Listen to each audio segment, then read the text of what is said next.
এটা করতে পারি কিনা, অন্তত আল্লাহর কাছে আমরা এটা চাই, অন্তত করতে পারি না হয়তো শয়তানের কারণে। তাই হুজুরের এই যে আবেদনটা উনি মনের মধ্যে শুধু আমাদেরকে দীক্ষা দিচ্ছেন যে বারাকা সূরা বাকারার যে আয়াতগুলো বলতেছেন আমাদের কাছে কত মজা লাগে, কিন্তু আমরা কে না জানি এই শয়তানের ঘটনা সবাই জানি, কিন্তু আল্লাহর খাস দয়া আল্লাহর খাস রহমত হুজুর যখন বর্ণনা করেন বর্ণনা শৈলীর কারণে আমাদের কাছে একটা আবেগের সৃষ্টি হয়। আমরা জানা জিনিস কিন্তু মজা লাগে, কিন্তু ওনাদের কাছে গেলে দেখা যাচ্ছে আমি শুনলাম আল্লাহ দিলাম, আমি আমল করবো, আমি একটা বিচার মাইন্ড ভুললাম যে না আমার তো এই আমলগুলো চলে যাচ্ছে, এগুলো চিন্তা নেই। আমরা আমার ভাই চলে গেছেন, আমার ভাই আওয়াজ আসতেছেন, আমার ভাই ক্যামেরা পাচ্ছেন, ঠিক এরকম ভাবে আমরা যারা চলে যাবো কবরে আমাদের যেন ক্লাসে আসতে পারে, ক্লাস করতে পারে, সেই চেষ্টাটা যেন আমরা এখন করতে পারি। হুজুর কাছে খাস দোয়া চাই, আল্লাহর কাছে খাস কামনা করি, বলি আল্লাহ মুসলিমের খেদমত এবং দরবারের খেদমত করতে করতে মুসলমানের বড় থেকে দোয়া চাচ্ছি। তাতে একটা কথা বলতেছি, এটা যে আল্লাহর দরবার তার প্রমাণ গাইবান্ধা মসজিদের কাজের গতিটা এবং কাজিং এর প্রভাবটা কিভাবে আসতেছে দেখেন। কারোর কাছে বলা লাগতেছে না, আমরা কারোর কাছে আবেদন করতেছি না, কিন্তু শত প্রকৃতি হয়ে আল্লাহর কাজ হয়, আল্লাহর কাজ প্রমাণ আসতেছে কেন? কারণ এটা বলি আল্লাহ মসজিদের তত্ত্বাবধানে আল্লাহর একটা ঝড় তৈরি হচ্ছে এবং এটা আল্লাহ দরবার, সেই জন্য এখান থেকে। এবং হুজুরজি একটা কথা বলছি ইনশাআল্লাহ, এটা আপনারা সবাই দেখে যাবেন যারা বেঁচে থাকবেন, 64 জেলায় আমাদের এই দরবারের শাখা পড়বে। সুতরাং আমরা যেন সুন্দরভাবে এর সাথে সংযোগ স্থাপন করতে পারি, হুজুরের কাছে খাস দোয়া চাই, আল্লাহর কাছে খাস রহমত কামনা করি, বলি আল্লাহ মুসলিমের খেদমত এবং দরবার খেদমত করতে করতে মুসলমান হিসেবে কবরে যেতে পারি। দরজা দিতে আসসালামু আলাইকুম।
الحمد لله نحمده ونستعينه ونستغفره ونؤمن به ونتوكل عليه ونعوذ بالله من شرور أنفسنا ومن سيئات أعمالنا، من يهد الله فهو المهتدي ومن يضلل فلن تجد له وليا مرشدا.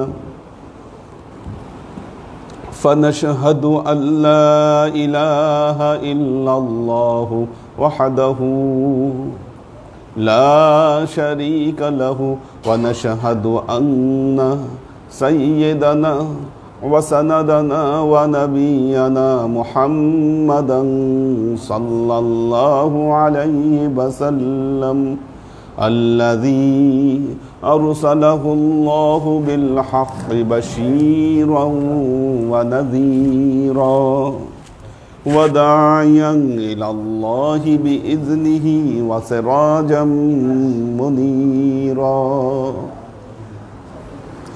وقال الله تعالى في كلامه المجيد وفرقانه الحميد: ما كان محمد أبا أحد من رجالكم ولكن رسول الله وخاتم النبيين وكان الله بكل شيء عليما.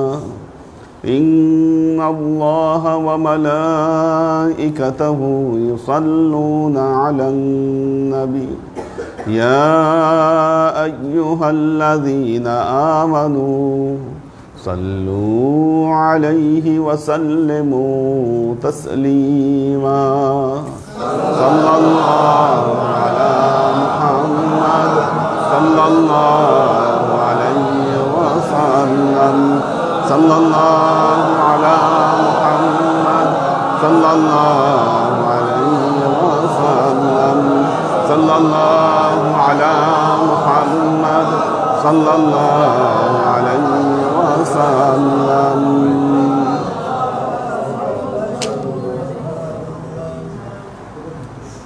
আল্লাহর আশিক ও সালেকবৃন্দ, তরিকায়ে মুহাম্মদীর উপর প্রতিষ্ঠিত হওয়ার জন্য 4টি নির্দেশ বলা হয়েছিল। তারকে দুনিয়া, কথা বললেন না, এখন কথা বললেন না কেউ, কথা সব পরে। তারকে দুনিয়া,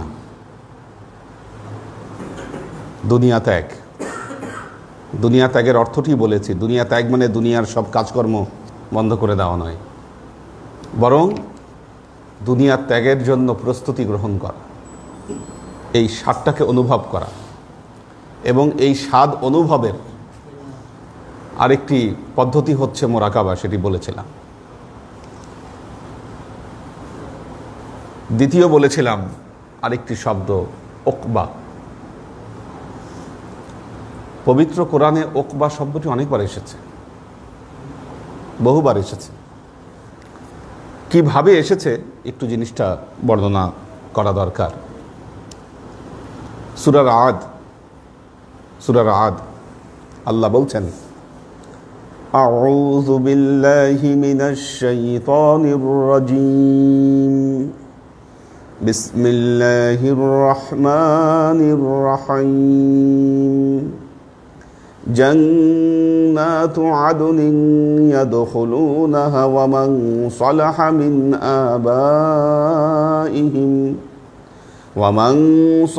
من آبائهم وأزواجهم وذريتهم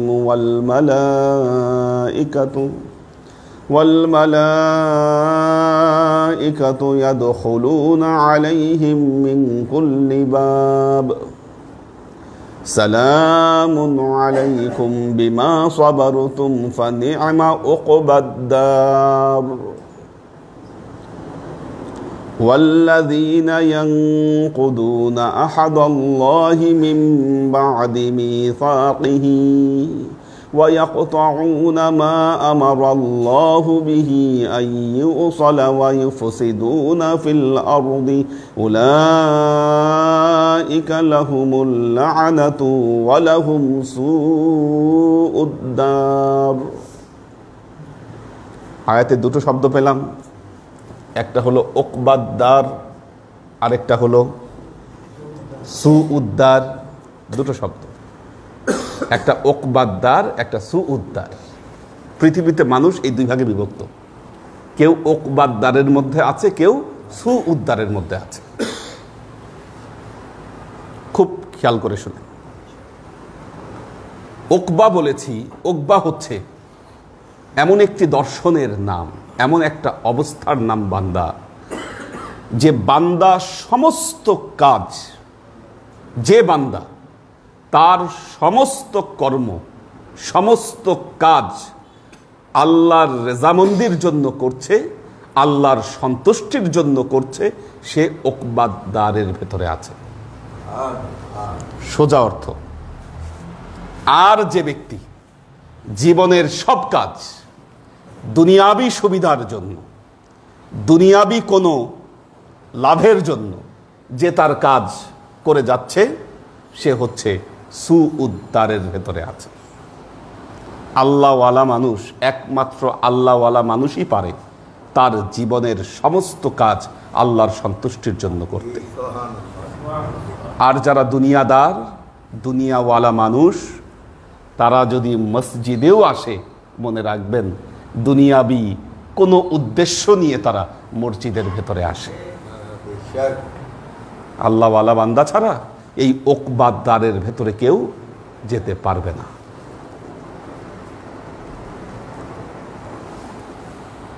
আমরা এই ওকবাদ্দারের আল্লাহর সন্তুষ্টি। দেখুন, যখন আপনি আল্লাহর সন্তুষ্টি লাভের জন্য, আমরা পারি না কেন, ব্যাপার আছে এখানে একটা। ওকবাদ্দার, আমি ওকবার হালতে কেন আসতে পারছি না? দেখুন, আল্লাহর যে বান্দা ওকবা অর্জন করতে চান,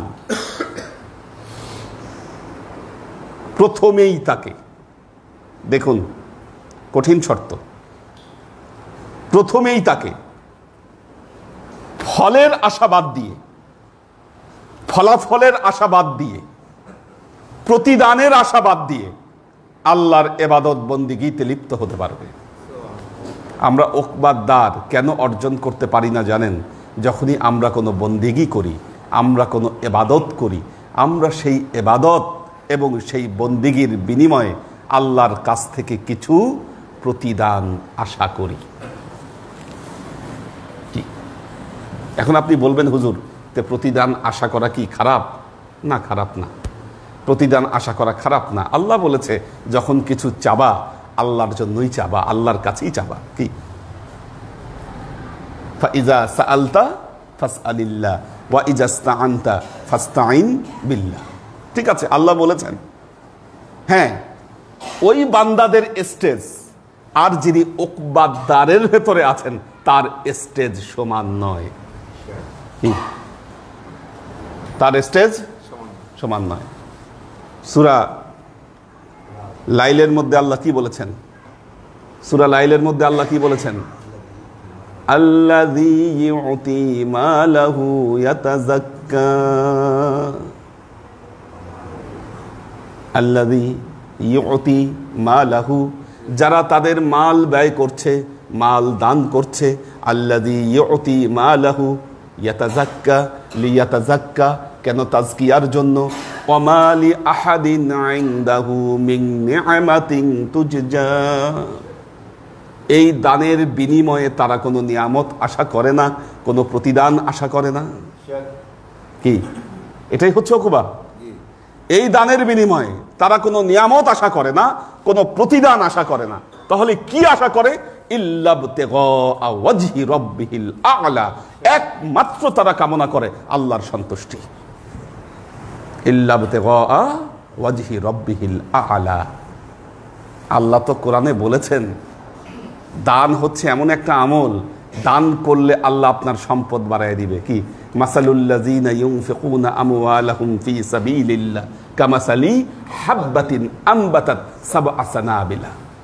যে ব্যক্তি একটা টাকা আল্লাহর রাস্তায় দান করলো, সেটা হচ্ছে ওই বীজের দৃষ্টান্ত, ওরকম বীজের দৃষ্টান্ত যেন একটা বীজ থেকে 60টা শীষ বের হলো।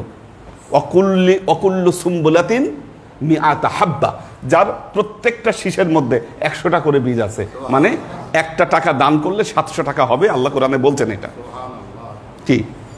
আল্লাহ কোরআনে বলেছেন হবে এটা, কিন্তু আবার ওই সমস্ত বান্দার জন্য আবার বলে দিচ্ছেন, ওমা লি আহাদিন ইনদাহু মিন নি'মাতিন তুজজা, তারা দান করে কিন্তু এই দানের বিনিময়ে কোনো আশা, কোনো ফলাফল আল্লাহর কাছে চায় না। দুই বান্দার স্টেজ সমান নয়। কি? এই দুনিয়ায় আল্লাহর এমন বান্দা আছে যারা ইবাদত বন্দিগি সবকিছুর বিনিময়ে আল্লাহর কাছ থেকে ফলাফল আশা করে। আমি নামাজ পড়ছি কেন? নামাজ পড়লে আল্লাহ আমাকে ভালো রাখবে। নামাজ পড়ছি কেন? নামাজ পড়লে আল্লাহ আমাকে আয় উন্নতি দিবে। আমি দান করছি কেন?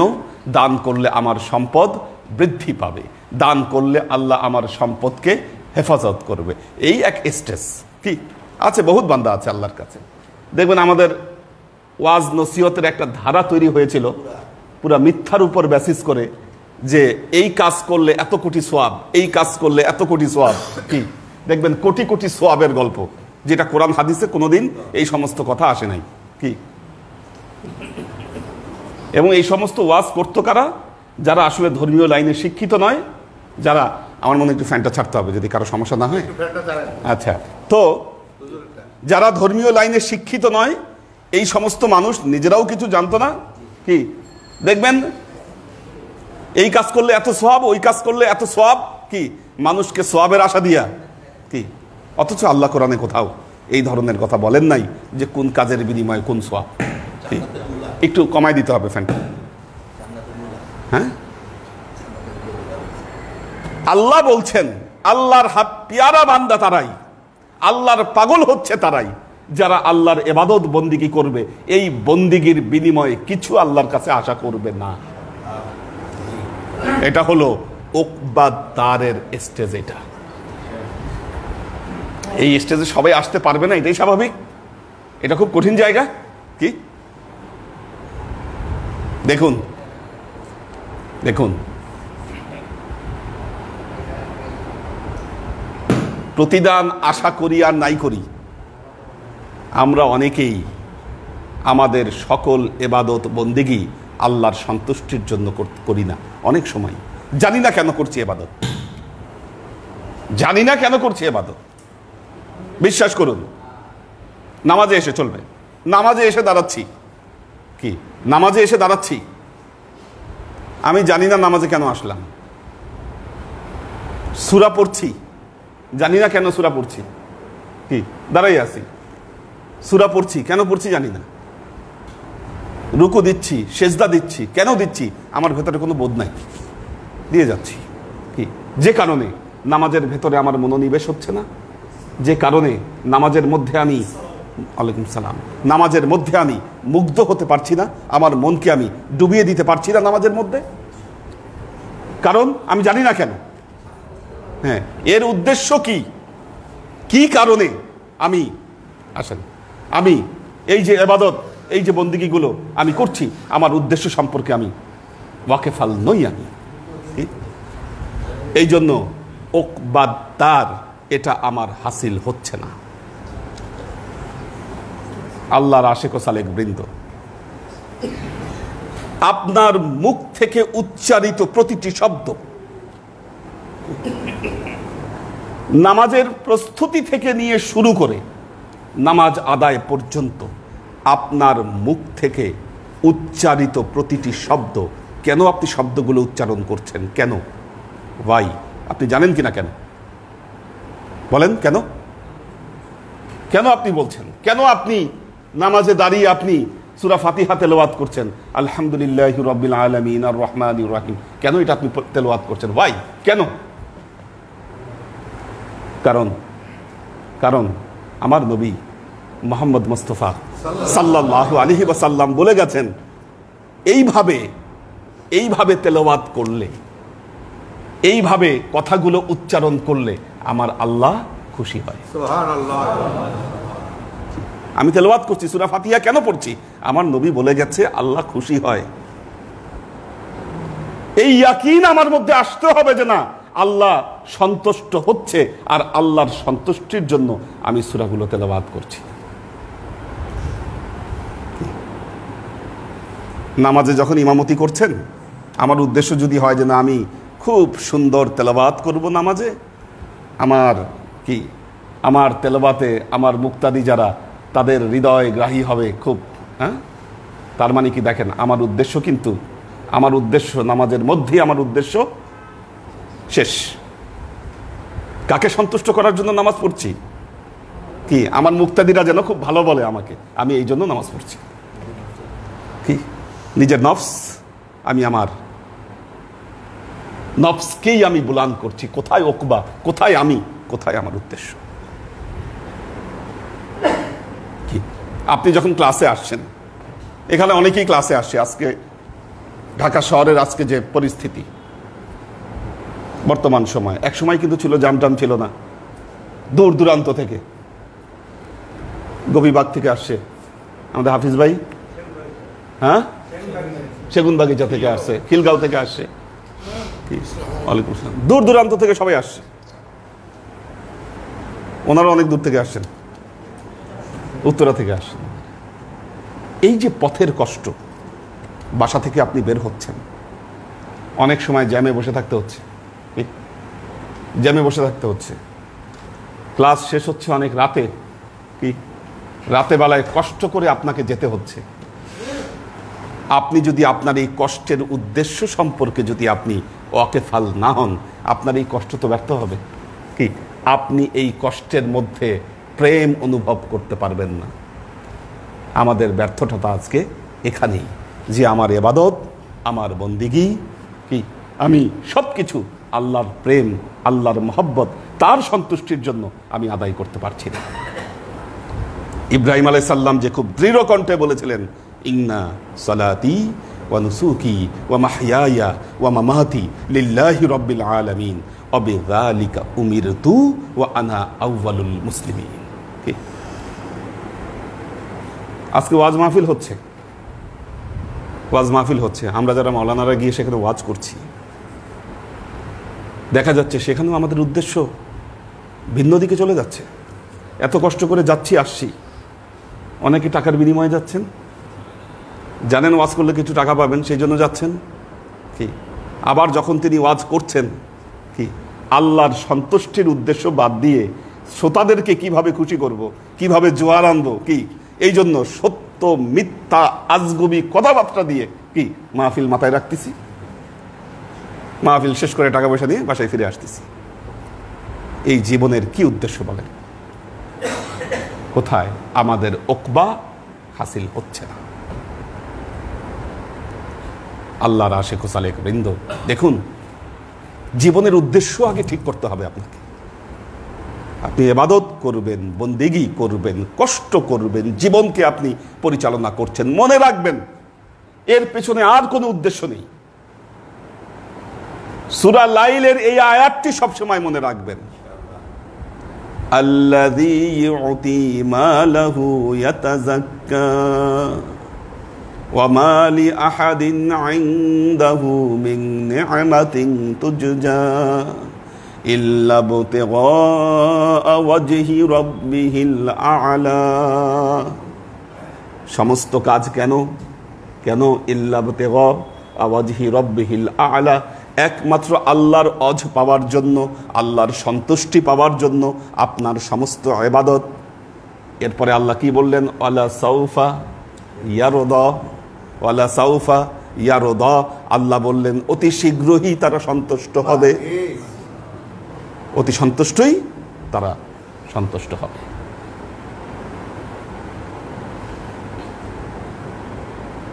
আপনি ওজিফা করছেন কি, সন্ধ্যার পরে ওজিফা করছেন, আপনার ওজিফা যদি হয় আল্লাহকে সন্তুষ্টির জন্য, অবশ্যই আপনার ওজিফার মধ্যে হাল আসবে, অবশ্যই আপনার ওজিফার মধ্যে হাল পয়দা হবে। তো মনে রাখবেন, আল্লাহর সালেক যারা এখানে উপস্থিত আছেন, নিজেদের জীবনকে ঠিক করেন। আপনারা কি ওকবাদ্দারের ভেতরে থাকবেন না সুউদ্দারের ভেতরে থাকবেন? দ্বার দুইটা,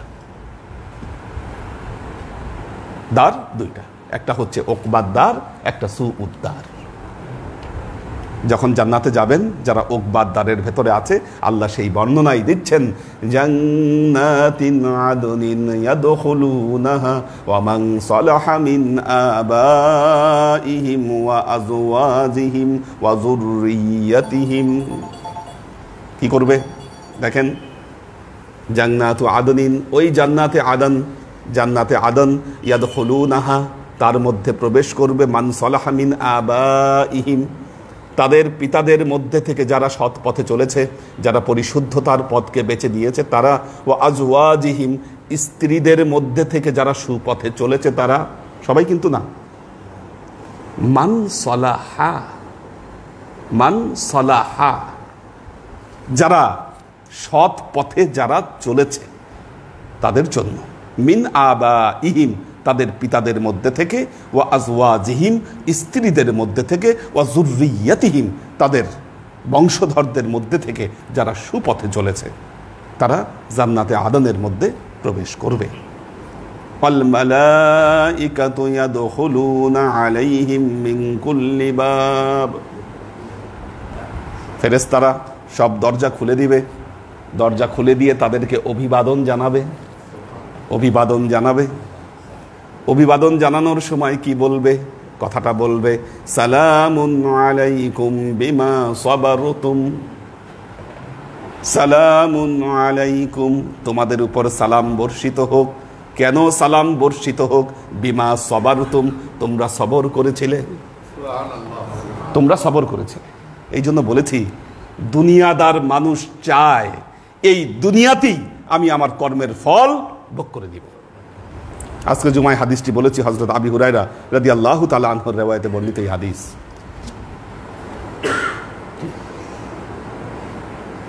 দুনিয়ার মানুষ দুই ভাগে বিভক্ত। এখানেও একই কথা আসছে, কিন্তু দেখেন কি, একদল জান্নাতি, একদল জাহান্নামী, একদল উকবাদ্দারের ভেতরে, একদল সুউদ্দারের ভেতরে। এখন যেই বান্দার ব্যাপারে আল্লাহর ডিসিশন, আল্লাহর সিদ্ধান্ত যে আমি আমার এই বান্দাকে জান্নাত দিব, আপনাদের কারো ব্যাপারে আল্লাহর ডিসিশন, আল্লাহ কি দিবে? আপনাকে জান্নাত দিবে। মানুষ যতই সুফি হোক, কি ভুল ত্রুটির ঊর্ধ্বে এই দুনিয়ার কোনো মানুষ নাই। ভুল ত্রুটির ঊর্ধ্বে এই দুনিয়ার কোনো মানুষ নাই। কেউ যদি দাবি করে যে না আমি ভুল ত্রুটির ঊর্ধ্বে আছি, তার মানে বোঝা যাবে তার উপরে শয়তান সাওয়ার হয়েছে, শয়তান তার উপরে সাওয়ার হয়েছে। কেন? কবি হাফিজ, ইরানের কবি হাফিজ একটা সুন্দর কথা বলেছেন। বলেছেন মসজিদে ইমাম খুদাশ মালাকাশমি গোয়াত, মসজিদে ইমাম খুদাশ মালাকাশমি গোয়াত কৌলে মান হামিনাস্ত কে উ অদাম নিস্ত। বলতেছেন দেখো মসজিদের ইমাম, সে তার নিজেকে ফেরেস্তা বলতেছে, সে বলতেছে আমি ফেরেস্তা। মসজিদের ইমাম নিজেকে ফেরেস্তা দাবি করতেছে। হাফিজ বলতেছেন আমার কথাও এক, এই বেটা মানুষ না। সে তার নিজেকে ফেরেস্তা দাবি করতেছে, হাফিজ বলতেছে আমার কথা সেম, ও মানুষ না। কারণ মানুষ হলে তো ফেরেস্তা এবং মানুষ, ফেরেস্তারা কোনো অন্যায় করে না, কোনো পাপ করে না, মানুষ অন্যায় করে, পাপ করে, তারপরেও আল্লাহ মর্যাদা আশরাফুল মাখলুকাত বলেছেন কাকে? মানুষকে। তার মানে কি, সে নিজেকে ফেরেস্তা মনে কেন করছে? তার ভেতরে অহংকার ঢুকে গেছে। কি অহংকার ঢুকেছে তার মধ্যে, সে নিজেকে মানুষ মনে করতেছে না। যখন নিজেকেই মানুষ মনে করবে না, সে তো দুনিয়ার কাউকেই মানুষ মনে করে না। আল্লাহর আশিক ও সালেক বৃন্দ,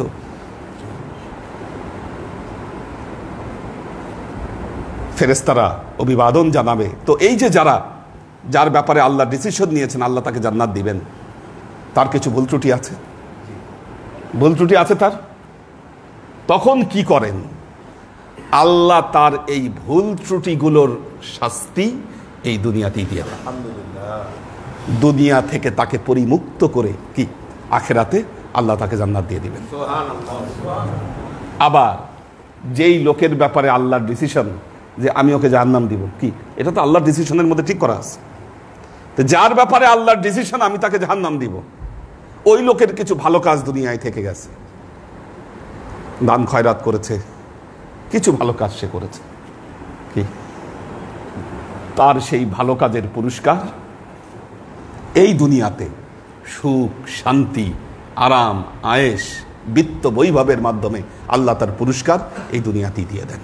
কাজেই মনে রাখবেন, এই দুনিয়ায় খারাপ হালতে থাকা মানে আল্লাহ আপনার উপর অসন্তুষ্ট নয়, এটা কখনো চিন্তা করবেন না। মুমিনের সাথে আল্লাহর ব্যবহার হয় এরকমই, মুমিনের সাথে আল্লাহর ব্যবহার এমনই হবে। যুইয়িনা লিল্লাযীনা কাফারুল হায়াতাদ দুনিয়া ওয়া ইয়াসখারুনা মিনাল্লাযীনা আমানু। আল্লাহ বলছেন যুইয়িনা লিল্লাযীনা কাফারুল হায়াতাদ দুনিয়া, আমি কাফেরদের জন্য এই দুনিয়ার জিন্দেগিকে সুশোভিত করে দিয়েছি। ওয়া ইয়াসখারুনা মিনাল্লাযীনা আমানু, আর যারা ঈমানদার তাদের সাথে এই দুনিয়া খালি ঠাট্টা মশকরা করে। ইয়াসখারুনা, ঠাট্টা করে দুনিয়া।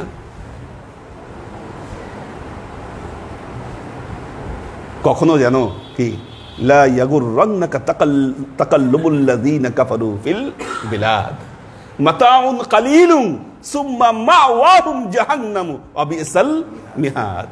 কি আল্লাহ বলতেছে কাফেরদের যে এই জৌলুস, লা ইয়াগুররান্নাকা, এটা যেন তোমাদেরকে গুরুর না দেয়, তোমাদেরকে যেন ধোকা না দেয়। এটা মাতাউন কালিলুন, এটা তাদের অল্প কিছু মাতা, এই দুনিয়ার জিন্দেগির রং তামাশার জন্য সামান্য কিছু মাতা, এটা মাতাউন কালিলুন। তারপর কি হবে? সুম্মা মাওয়াহুম জাহান্নাম, তাদের স্থান হবে জাহান্নামে। তাদের স্থান হবে জাহান্নামে। আজকের দুনিয়ায় কি দেখছি, আলেম জালেম হয়ে গেছে, মাথা বিক্রি করে দিছে। কি আলেম তার মাথা বিক্রি করে দিছে। টাকা পাইলে একরকম মাসলা, কি টাকা না পাইলে আরেক রকম মাসলা। বাতাস বুঝে এক এক খানের ওয়াজ এক এক জায়গায়। কি কোথায় আছে আমাদের অবস্থা? যিনি করছেন, জেনে শুনে করছেন, তার মানে আদর্শ বিবর্জিত, আদর্শ থেকে বিচ্যুত, দুনিয়া আখেরাত সবকিছু ভুলে গিয়ে সে কথা বলতেছে। অথচ সে জানে কোনটা হালাল, কোনটা হারাম, কোনটা ন্যায়, কোনটা অন্যায়। কথা বলে না সে? কি বোবা শয়তান। আল্লাহর আশিক ও সালেক বৃন্দ, কঠিন অবস্থা আমাদের জন্য। কাজেই ওকবাদার হাসিল করা যত সহজ মনে করছেন, এত সহজ নয় এটা। জীবন দর্শন ঠিক করুন। যদি সত্যিকার অর্থে আল্লাহ ওয়ালা হতে চান, আল্লাহর পথে আপনার জীবনকে আপনি বক্সে দেন, যে আল্লাহ তোমার সন্তুষ্টির জন্য আমার জীবন উৎসর্গিত।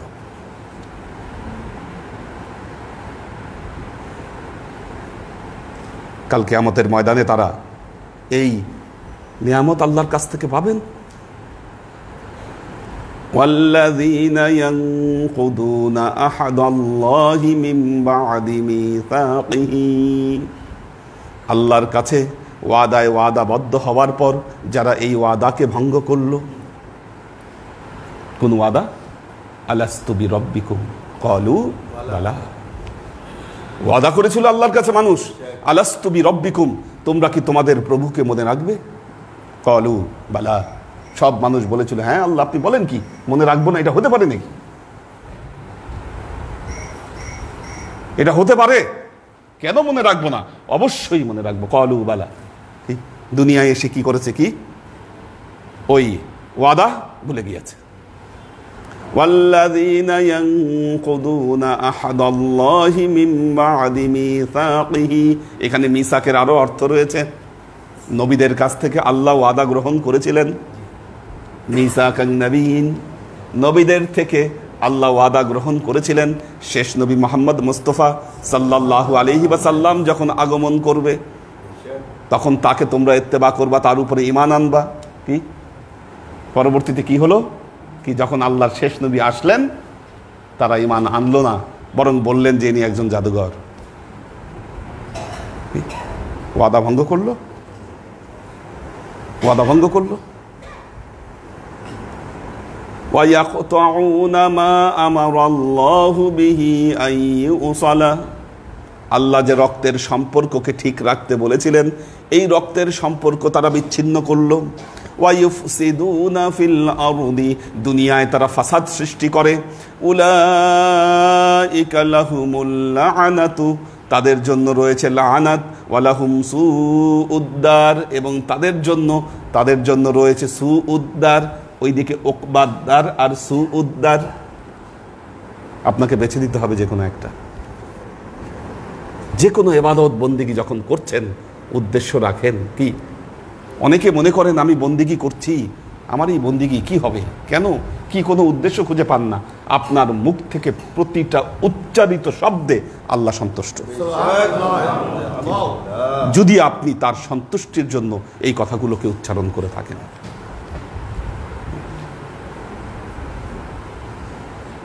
হযরত বেলাল, কি বেলাল কাফরি গোলাম, আজান দিতেন, ইসলামের প্রথম মুয়াজ্জিন। এখন ওনার উচ্চারণ ঠিক হতো না, জিভ যেহেতু পোড়া ছিল, সিনের জায়গায় কি আশহাদু আল্লাহ জায়গায় আশহাদু আল্লাহ হয়ে যেত। সবাই বললেন যে ইয়া রাসূলুল্লাহ, বেলাল আজানে ভুল দেয়। সহি না, সহি হয় না। আমরা তো সহি ভাবে আজান দিতে পারবো। আল্লাহ নবী বললেন, আচ্ছা ঠিক আছে, তোমরা যেহেতু বলছো, চেঞ্জ হয়ে যাক, মুয়াজ্জিন পরিবর্তন করা হোক। মুয়াজ্জিন পরিবর্তন হলো, মুয়াজ্জিন পরিবর্তন হলো। তৃতীয় দিনে জিবরাইল আমিন এসে আল্লাহ নবীর কাছে হাজির হলেন। কেন মসজিদে নববীতে আজান হয় না? কি হযরত বেলাল, যার কোনো জ্ঞান নাই, বুদ্ধি নাই, কি আল্লাহ নবী বললেন, কে বলে আজান হয় না? আজান হয়, আমি নামাজ পড়ি মসজিদে নববীতে। জিবরাইল আমিন বললেন, আল্লাহ আপনার ওই কাফরি গোলামকে খুঁজে। কোথায় সেই কাফরি গোলাম? যখন আল্লাহ নবী মেরাজে গিয়েছিলেন, সহিহ বুখারীর হাদিস, আল্লাহ নবী যখন মেরাজে গিয়েছিলেন, সিদরাতুল মুনতাহায় হযরত বেলালের পদশব্দ শুনতে পেয়েছিলেন। ফিরে এসে বললেন, বেলাল তুমি কি এমন আমল করো যে আমি সিদরাতুল মুনতাহায় আমি তোমার পদশব্দ আমি শুনতে পাইলাম? কি এমন আমল তোমার? কি? বেলাল বললেন, আমি তো জানি না ইয়া রাসূলুল্লাহ কি আমল, তবে হ্যাঁ একটা আমলের কথা বলতে পারি, আমি যখন ওযু করি, ওযুর পরপর আমি তাহিয়াতুল ওযুর নামাজটা আমি পড়ি। এই একটা আমল আমার জানা আছে, বিশেষ আমল, আমি তো আর কিছু জানি না। দেখুন, ফ্যাক্টর হলো আপনার জ্ঞান নাই, দরকার নাই আপনার জ্ঞানের, আপনার বুদ্ধি নাই, দরকার নাই আপনার বুদ্ধির, কি আপনার পারফেকশন নাই, দরকার নাই। আপনি সব কাজ আপনার মন থেকে আল্লাহর সন্তুষ্টির জন্য করেন, আল্লাহ ওইটাকে মহব্বতের সাথে গ্রহণ করবেন ইনশাআল্লাহ। এই জায়গায় আমাদেরকে আসতে হবে। শেষ যে কথাটি বলবো, মোরাকাবা। আপনাদেরকে মোরাকাবার দিক দর্শন দেওয়া হয়েছে, আজকে করাবো না মোরাকাবা। প্রথম হালত মোরাকাবায় বলেছি, মোরাকাবার দ্বারা আপনার যখন বাহিরের শব্দ সবকিছু বন্ধ, আপনি তখন ভেতরের আওয়াজ পাবেন।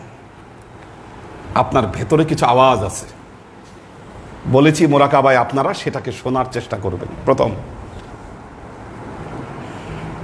আস্তে আস্তে আপনাদেরকে দিক দর্শন দিব বলেছি, একসাথে সব দেওয়া যায় না। ভেতরে আওয়াজটা হচ্ছে কেমন? রাতে বেলায় ঝিঝি পোকা যেমন ডাকে, অনেক কিছুর সাথে সেটাকে তুলনা করতে পারেন আপনি, অনেক কিছুর সাথে তুলনা করতে পারেন। রাতে বেলায় ঝিঝি পোকা ডাকে দেখছেন, অনেকটা সেরকম আওয়াজ। অথবা চুলায় কোনো কিছু রান্না করলে যখন চুলায় ফোটে, কি সেরকম একটা আওয়াজ। চুলা গরম হলে হ্যাঁ একটা আওয়াজ, হয়তো রান্নার একটা আওয়াজ আছে, কিন্তু হ্যাঁ বলক উঠে যখন, বা রান্নার শুরু থেকে একটা আওয়াজ আছে ভেতরে। সহিহ হাদিস, আল্লাহ নবীর হাদিস, সাহাবীরা বলছেন যে আমাদের নবী মুহাম্মদ মুস্তাফা সাল্লাল্লাহু আলাইহি ওয়াসাল্লাম যখন নামাজ পড়তেন, হাড়িতে রান্না হলে যেমন আওয়াজ হতো, আল্লাহ নবীর বুক থেকে সেরকম আওয়াজ আসতো।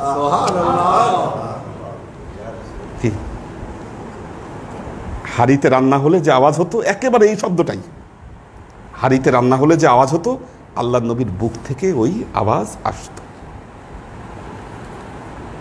তার মানে কি, আপনারা এখন কানে ইয়ার প্লাগ লাগায় যে আওয়াজটা পাচ্ছেন, কি ওই আওয়াজটা যখন নবীর পেছনে পড়তো, কি নবীর পেছনে যখন পড়তো, তখন সাহাবীরা এমনি পাইতো ওই আওয়াজ।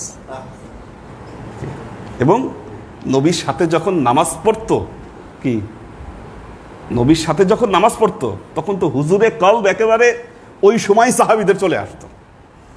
আল্লাহ নবীর যে কারিশমা, লক্ষ লোকের মধ্যে মোহাম্মদ মুস্তাফা সাল্লাল্লাহু আলাইহি ওয়াসাল্লাম আছেন, কাউকে পরিচয় করায় দিতে হয়নি যে ইনি মোহাম্মদ মুস্তাফা সাল্লাল্লাহু আলাইহি ওয়াসাল্লাম।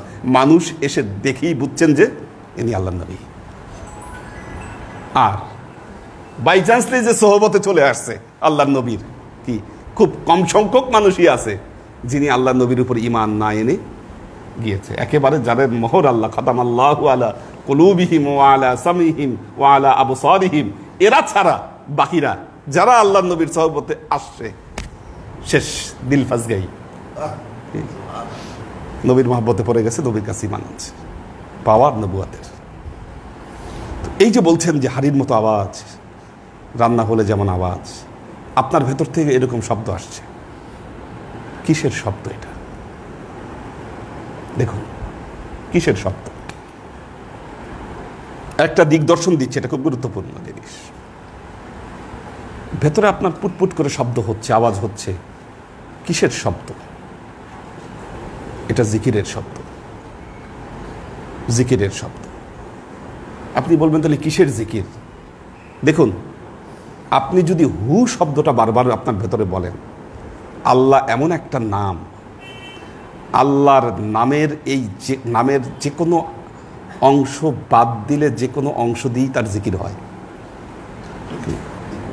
আল্লাহ, পুরা আল্লাহ শব্দটা, আল্লাহু লা ইলাহা ইল্লা হুয়াল হাইয়ুল কাইয়্যুম। আল্লাহ শব্দ দ্বারাও আল্লাহকে বোঝানো যাচ্ছে। আল্লাহ শব্দের আলিফ বাদ দেন, কি থাকে? লিল্লাহ। লিল্লাহি মা ফিস সামাওয়াতি ওয়া মা ফিল আরদি ওয়া হুয়াল আজিজুল হাকীম। লিল্লাহর লাম বাদ দেন, লাহু। লাহু মা ফিস সামাওয়াতি ওয়া মা ফিল আরদি। লাহু, লাহু দিয়ে আল্লাহকে বোঝানো যাচ্ছে।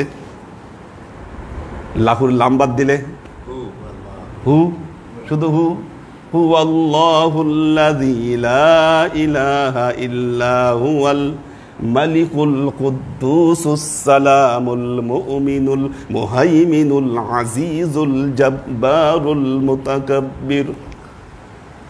কি কাজী হু শব্দটা এই যে একটা বিন্দুর মতো, প্রতিটা বিন্দু বিন্দু আল্লাহর নামের, আল্লাহর নামকে বোঝাতে পারে। আপনার ভেতরে ওই নাম লক্ষ কোটি বার উচ্চারিত হচ্ছে। কি আজব ব্যাপার দেখেন, মোরাকাবার সময় আপনার মুখ বন্ধ, মোরাকাবার সময় আপনার মুখ বন্ধ, অথচ আপনার ভেতর অস্তিত্ব থেকে লক্ষ লক্ষ আল্লাহর নামের জিকির এটা হচ্ছে। আজব কারখানা, আজব ব্যাপার। মানুষ, আল্লাহ যে মানুষকে কি দিয়ে তৈরি করেছে, আপনি মুখ বন্ধ, আপনি মুখে কুফরি করছেন, আপনার ভেতর তো লক্ষ্যবার আল্লাহর জিকির, সর্বক্ষণ প্রতিটা মুহূর্তে আল্লাহর জিকির হচ্ছে আপনার ভেতরে, আপনার জ্ঞাতার্থে অথবা আপনার না জানায়। তো যখন আপনি নামাজ পড়েন, যখন আপনি মুখে জাহিরি এবাদত করেন, তার মানে কি দেখেন আপনার ভেতর বাহির সমস্বরে আল্লাহর জিকিরে লিপ্ত।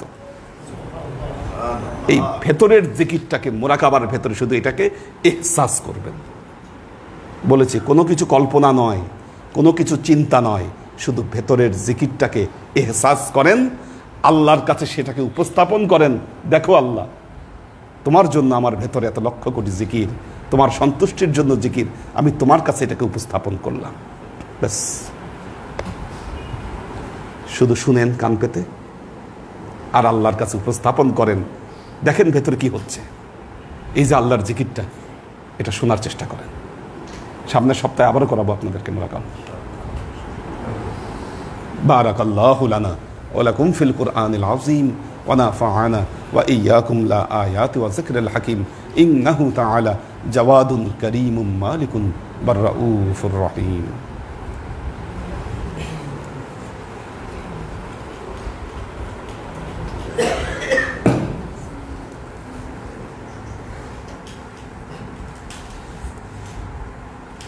ওয়াসিম খান ইতালি থেকে আছেন। মোহাম্মদ কবির হোসেন সালাম জানিয়েছেন। মাহফুজুল হক উজ্জ্বল সালাম জানিয়েছেন। আলী আকবর ভাই আছেন। ওয়াসিম খান বলেছেন, আসসালামু আলাইকুম হুজুর, আমার ছেলেটা শুধু রাতের বেলা অনেক জোরে কান্নাকাটি করে, আমার ছেলের জন্য দোয়া করবেন। আজকে পাখির বেশ ভাবির অপারেশন, দরবারে সবার কাছে দোয়া চাই। আমাদের পারভেজের যে ওয়াইফ, তার অপারেশন, আজকে অপারেশন হচ্ছে, আমরা দোয়া করে দেবো ইনশাআল্লাহ। আনোয়ারা শরীফ সালাম জানিয়েছেন। আমিনা ওয়াদৌদ সালাম জানিয়েছেন। মনিরুজ্জামান মনির সালাম জানিয়েছেন। ফারিজা ফাইরোজ সালাম দিয়েছেন। ইয়ামিন জাহান দোয়া চেয়েছেন। আমরিন শরীফ সবাইকে সালাম জানিয়েছেন। মাসুক মোস্তাজির সালাম জানিয়েছেন। আমাদের নাজিমউদ্দিন ভাইয়ের ফ্যামিলি আছেন, ওনারা আছেন। মোহাম্মদ আজাদ সালাম জানিয়েছেন। পপিয়ারা জামান সুমি সালাম জানিয়েছেন। HK নক দরবারে সবাইকে সালাম জানিয়েছেন। সাগর সরকার সালাম জানিয়েছেন। AK আজাদ আছেন। মাকসুদ আনাম আছেন। পন্না বিনতে কাদির দোয়া চেয়েছেন।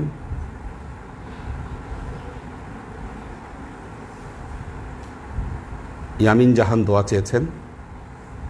নাজমুল আলম আছেন। সৈয়দ তৌহিদুল ইসলাম নাজমুল আলম দোয়া চেয়েছেন। জহুরা খুশনুর আলপনা আছেন। মোহাম্মদ আলাউদ্দিন আছেন। তাহমিনা আক্তার শিল্পী সালাম দিয়েছেন। মোহাম্মদ শামসুস সাদিকিন সালাম জানিয়েছেন।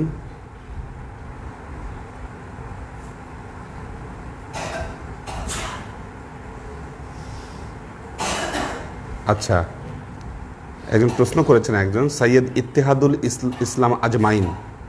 আসসালামু আলাইকুম হুজুর, আমার একটা প্রশ্ন আছে। প্রশ্নটি করার আগে আমার সাথে আজকে যা হয়েছে আমি তাই একটু বলে নেই। আজকে জুমার সময় আমার মসজিদে যেতে একটু দেরি হয়ে গিয়েছে। মসজিদের সামনের রাস্তায় নামাজের ব্যবস্থা করা হয়েছে। দেরি হওয়ার ফলে আজকে আমাকে রাস্তায় নামাজ পড়তে হয়েছে। তো আমি বসেছি মসজিদের গেটের সামনে। আসলে আমি জায়গা পেয়েছি, সেখানে 4 রাকাত সুন্নত নামাজ আদায় করেছি। আমি একেবারে গেটের মাঝখানে ছিলাম না, একটু সাইডে ছিলাম। খেয়াল ছিল না যে আমার সামনে দিয়ে মসজিদের লোকেরা প্রবেশ করছিল।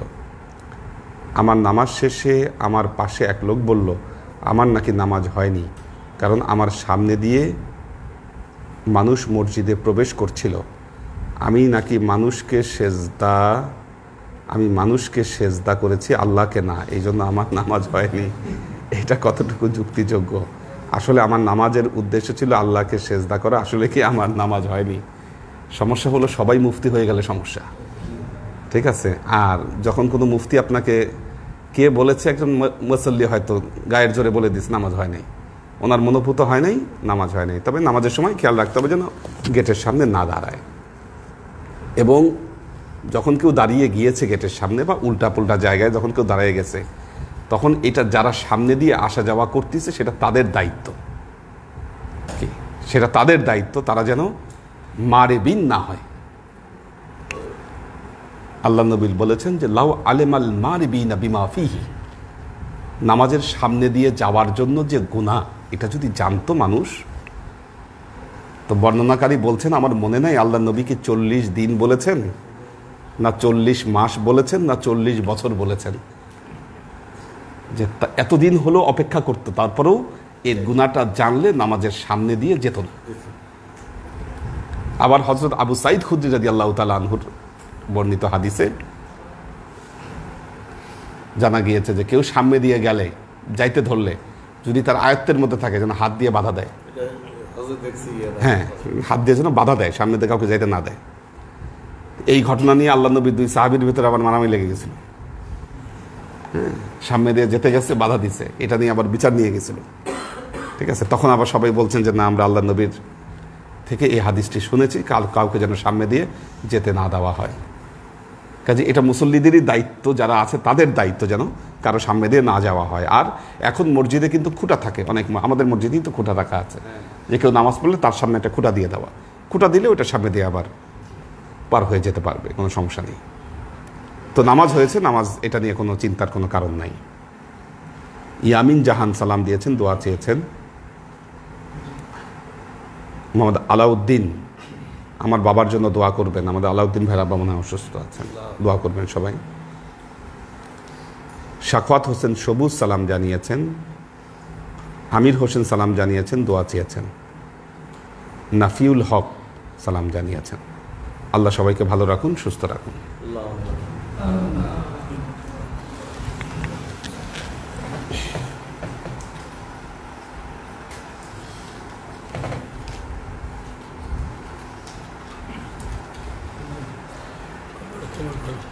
আচ্ছা, আল্লাহুম্মা আমিন। আল্লাহুম্মা সাল্লি আলা মুহাম্মাদিন ওয়া আলা আলি মুহাম্মাদিন কামা সাল্লাইতা আলা ইব্রাহিম ওয়া আলা আলি ইব্রাহিম ইন্নাকা হামিদুম মাজিদ। আল্লাহুম্মা বারিক আলা মুহাম্মাদিন ওয়া আলা আলি মুহাম্মাদিন কামা বারাকতা আলা ইব্রাহিম ওয়া আলা আলি ইব্রাহিম ইন্নাকা হামিদুম মাজিদ। রব্বানা যালামনা আনফুসানা ওয়া ইল্লাম তাগফির লানা ওয়া তারহামনা লানাকুনান্না মিনাল খাসিরিন।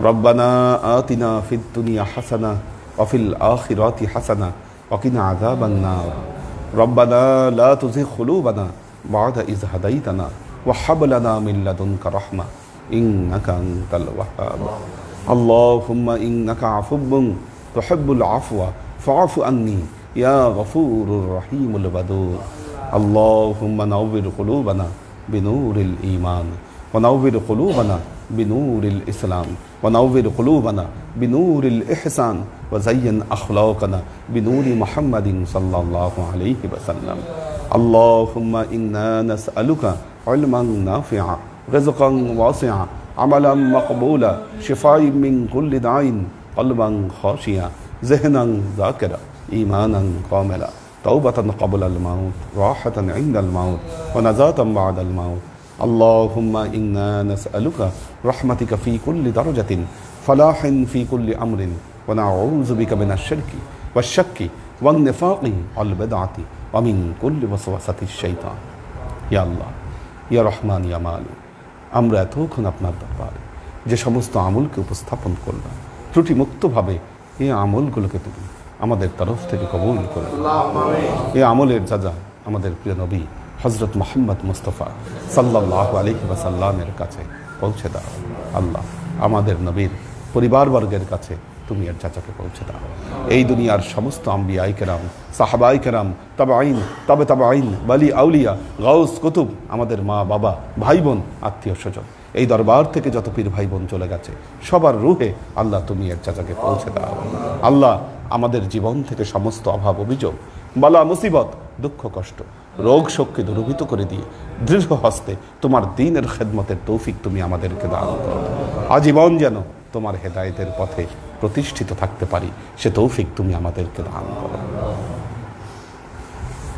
সুবহান রাব্বিকা রাব্বিল ইজ্জাতি আম্মা ইয়াসিফুন সালামুন আলাল মুরসালিন আলহামদুলিল্লাহি রাব্বিল আলামিন ওয়াজআল আখিরু কালিমাতিনা ইনদাল মাউত লা ইলাহা ইল্লাল্লাহু মুহাম্মাদুর রাসূলুল্লাহ সাল্লাল্লাহু আলাইহি ওয়াসাল্লাম